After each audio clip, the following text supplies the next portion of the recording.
Hi all, இன்னைக்கு exercise 2.10ல 9th some பார்க்க போகிறோம். சரியா கண்ணா? ஸோ நல்லா கவனிங்க. If if 6 times 6th term of an AP is equal to 7 times 7th term. ஓகேவா? அவங்க என்ன கேட்குறாங்க? தென் the 13th term of an AP. 13th term அப்படின்றது என்னது? நமக்கு ஜென்ரல் ஃபார்மேட் ஒன்று தெரியும். ஃபர்ஸ்ட் அதை எழுதிப்போம். என்னது நமக்கு தெரிஞ்ச general format? Tn is equal to a plus n minus 1 into d. So நமக்கு T13 கண்டுபிடிக்க சொல்றாங்க. ஸோ அப்போ a plus n என்னது? 13. 13 minus 1 என்னது?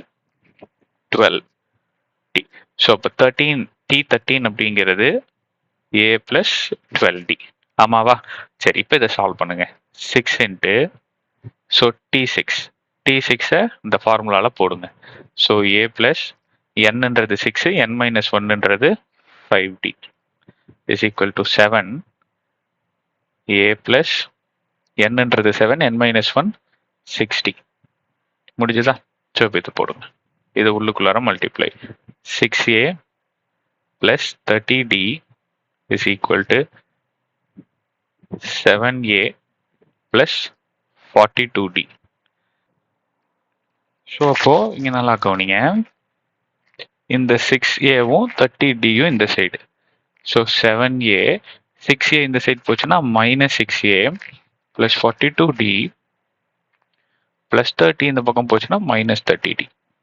இப்போ இங்கே எதுவும் இல்லை, ஸோ 0. ஸோ இப்போ நல்லா கவனிமா. ஏ இதை ரெண்டுத்தையும் சால்வ் பண்ணா 12d இஸ் ஈக்குவல் டு 0. இப்போ என்ன வேல்யூ கண்டுபிடிக்க சொல்றாங்க? T13. ஸோ நல்லா கவனிச்சிங்கன்னா இதுதான் என்னோட T13. ஆமாவா? ஸோ T13ஓட வேல்யூ எனக்கு என்ன கிடைச்சிருக்கு? 0. So option A. அவ்வளோதான் சார்.